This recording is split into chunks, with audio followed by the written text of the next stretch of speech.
Morning বন্ধুরা, কনকনে ঠান্ডায় সব কেমন আছো? আজকে রবিবার আর এখন 8:30 বাজে। সকাল থেকে কি ঠান্ডা পড়েছে, একদম কুয়াশা, কিচ্ছু দেখা যাচ্ছে না, এত কুয়াশা। চলো তোমাদেরকে দেখাই। সকাল সকাল রান্না বান্না হয়ে গেছে, এখানে বিছানা পরিষ্কার হয়নি এখনো। তোমাদের বাইরের ওয়েদারটাকে একবার ঘুরে দেখাচ্ছি এরকম ওয়েদার। আর কি ঠান্ডা পড়েছে, দুটো দিন যে এত ঠান্ডা পড়েছে না, উঠতে পারছি না, এত কষ্ট হচ্ছে উঠতে। বাইরে তো রান্না করি সকালবেলা, রান্নাটা বাইরেই বসাই, কিন্তু এত ঠান্ডা পড়েছে আর এত কুয়াশা না, বাইরে যেতে পারছি না, কেন উপরে তো ছাউনি নেই, পুরো মাথায় নেহরটা পড়ছে ওই জন্যে। আর আজকে উঠতেও লেট হয়ে গেছে, উঠতে পারছি না, এত ঠান্ডা। আজ যে সোয়েটার ফোয়েটার করেছি, দেখো সোয়েটার চাদর সব নিয়েছি। এই শীতে ফার্স্ট টাইম আজকে সোয়েটার করলাম আমি, জানো, এত ঠান্ডা।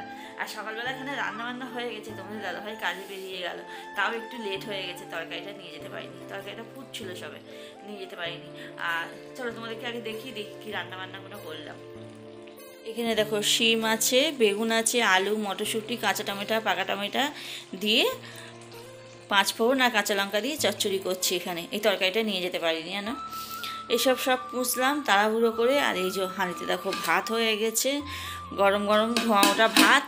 খাওয়ার সময় দুপুরবেলা একদম পুরো ঠান্ডা জল হয়ে যাবে।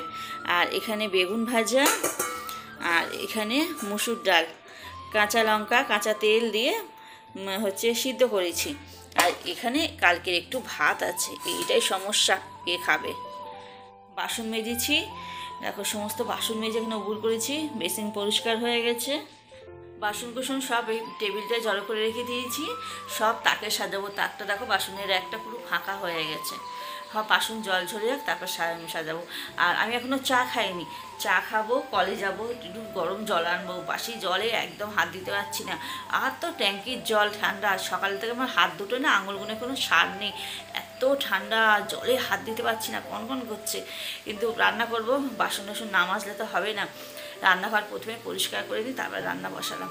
উফ কি ঠান্ডা পড়েছে, পুরো কনকন করছে হাত টাতগুলো এখন। আর মেয়ে এখনও উঠিনি, জেগে রয়েছে, উঠবে।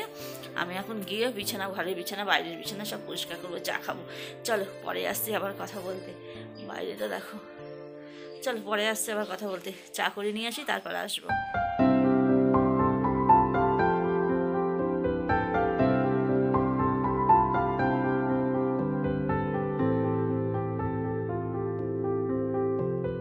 দেখো এখন 1 কাপ কফি করে নিয়ে চলে এলাম।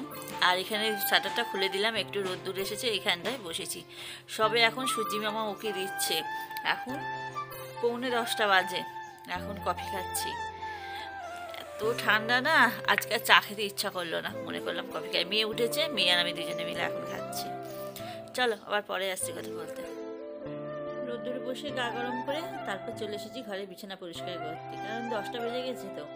আর এই দেখো মশারির উপরে না আমি এই পাতলা কম্বলটা দিয়ে দিচ্ছি, কারণ এত পরিমাণে ঠান্ডা না, কি বলবো। কদিন তো মশারি তো না টাঙিয়েই শুয়েছিলাম, কিন্তু এই 2 দিন দেখছি এত ঠান্ডা পড়ছে না, মাথার বালিশ, পাশটা, খাটটার জন্য না রাত্রিবেলা এখন হাত দিচ্ছি, পুরো একদম ঠান্ডা জল। এই দার্জিলিংয়ে যেরকম ঠান্ডা বরফ পড়ছে, এরকম যেন মনে হচ্ছে না বরফ পড়ছে, এমন অবস্থা হচ্ছে। বলে কোঠা ঘরে এতটা ঠান্ডা লাগে না, টালির ঘর হলে ঠান্ডাটা বেশি লাগে, কিন্তু কোঠা ঘরে দেখো শীতের সময় যেরকম শীত, গরমকালে কিন্তু সেই রকম গরম। এত ঠান্ডা পড়েছে। আগে তো এই দিকটা মাথা দিয়ে শুতাম, কিন্তু জানলার নিচে দিয়ে একদম ফুরফুর করে হাওয়া ঢোকে, ওই জন্যে না ওই দিকে মাথা দিয়ে শুচ্ছি এখন।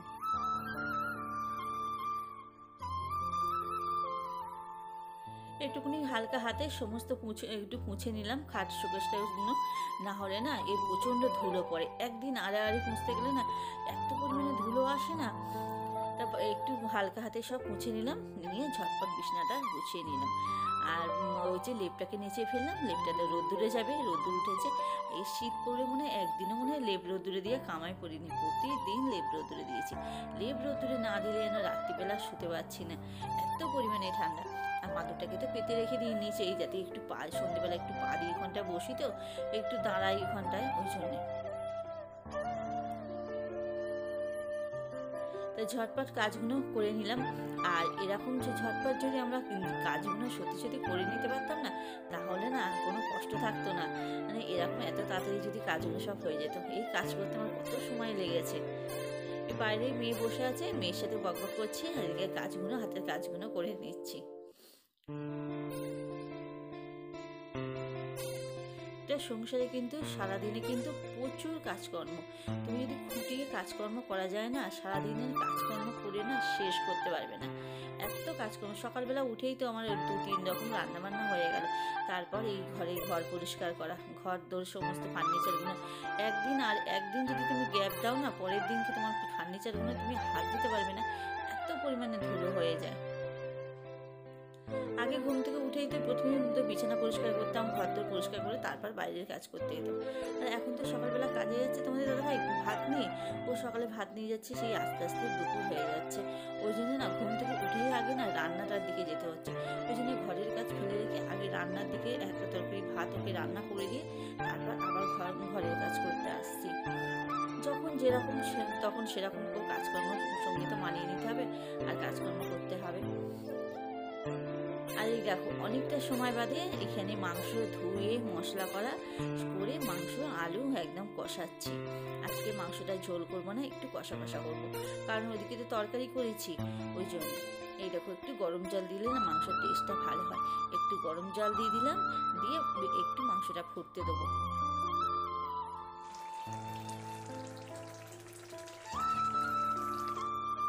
একটু ধনেপাতা ছড়িয়ে দিচ্ছি, একটু গরম মশলা, একটু ঘি দিয়ে মাংসটা এবারে চাপা দিয়ে রেখে দেবো।